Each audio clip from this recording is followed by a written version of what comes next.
Ever since the union budget this year, the markets have been spiraling down. To help us understand what is happening, we have with us today Mr. Sony Mathews, the market analyst at Geojit. Hi, Sony. Hi. Okay, let's begin with what's happening. Why is the market on a sudden downtrend?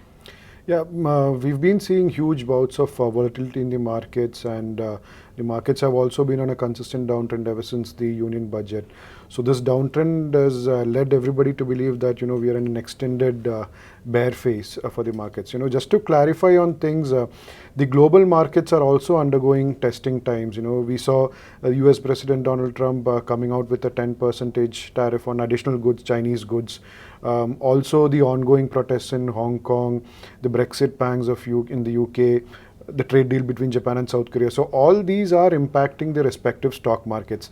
It's just that, so India has also not been immune to this fall. It's just that we've been performing worse than the other emerging markets.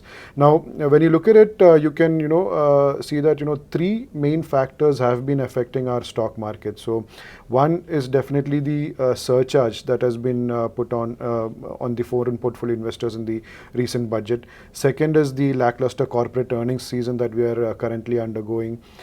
Third factor is basically the general slowdown that we are facing in the economy. So all these three factors have together, impacted the Indian stock markets as a whole. So the short-term performance, the short-term impact is mainly due to the FPI surcharge that has been imposed in the recent budget. So if you look at it, the first 6 months of 2019, we saw net positive inflows by the FPIs. But post the budget proposal in July, we saw FPIs withdrawing or becoming net sellers to the tune of rupees 2,900 crores in equity and debt both. Also, in the first two trading days of August, they've withdrawn close to rupees 2,600 crores alone. So that's just in 2 days. So we've seen FPIs turning net sellers in the stock market, and that has impacted the short-term performance of the market. Now, this is well documented. Government, as per reports, the government in consultation with SEBI is working on rolling back or making it easier for FPIs to invest in India. If there is any dilution in this provision, or if there are some measures to ease the doing business over here for FPIs, I think this will lead to a short-term relief rally in the markets. Okay, you were just mentioning that the other 2 points are the earnings season. Yeah. So could you tell us a little more about what to look forward as the earnings season is unfolding? Yeah.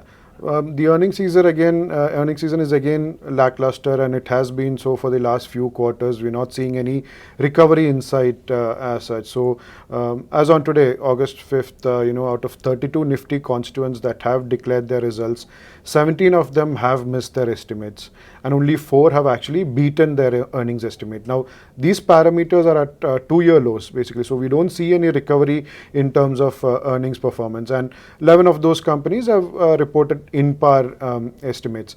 Now, we've been expecting corporate recovery to happen in the last few quarters, but this is not materialized. Now, we need to understand that the year-on-year EPS growth is only at 5%, and even the 5-year average is also, the EPS growth is at 5%. Now, we need corporates to come back into profitability. We need good corporate returns to ensure the long-term health of the stock markets. Now, again, the third point that we discussed was with regards to the economic slowdown in the economy. Yeah. There are a lot of factors that have impacted. Now, you can talk about cyclical factors, you can talk about structural factors, but we are of the view that the slowdown is more due to cyclical factors like monsoon deficiency or the liquidity crunch that we are facing. Now, the government also has to take cognizance of a few facts, in the sense that they need to understand that the problems that is plaguing the NBFC sector has led to a liquidity crunch. It has impacted the credit lines for consumer demand, especially in the auto sector. Also, because of the borrowings, government borrowings are at a high.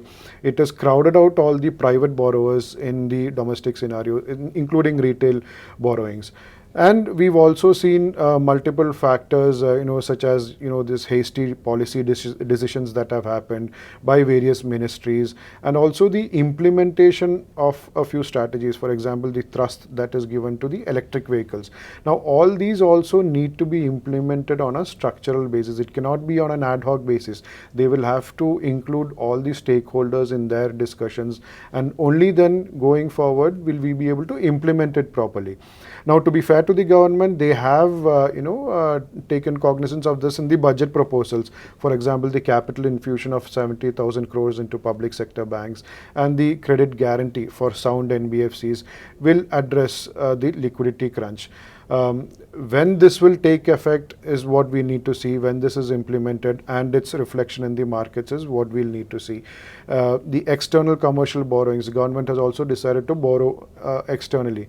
So that will ensure that even in the domestic market, it will not crowd out the other borrowers for whom the credit might be required.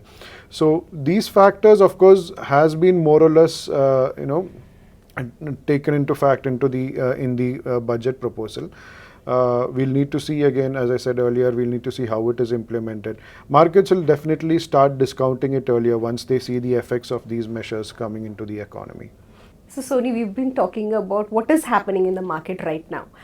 But what do investors look forward to? What should they do in such a situation? Well, new and existing investors alike should not be scared of this volatility.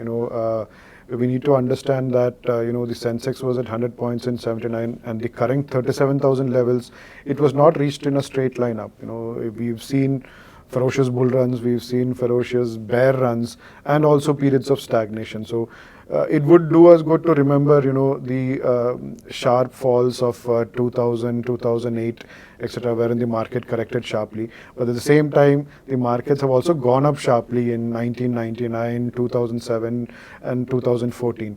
So all this is there in the markets. The volatility is inherent in the markets. The one factor that, as we talked about earlier, is the fact, the corporate earnings have to recover.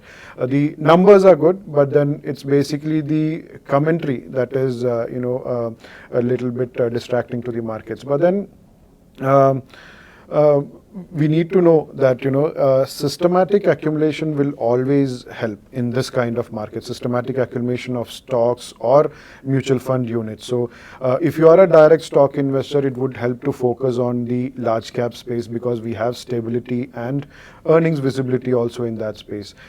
Mid caps and especially small caps, you can enter it through with the help of a fund manager, either through mutual funds or through a conservative portfolio management service. So if you wanted me to summarize, I would like to reword a quote that we often use, which is, "This too shall pass." So our advice to customers would be, this volatility, this downtrend in the market too shall pass, and your patience will definitely be rewarded in the long term.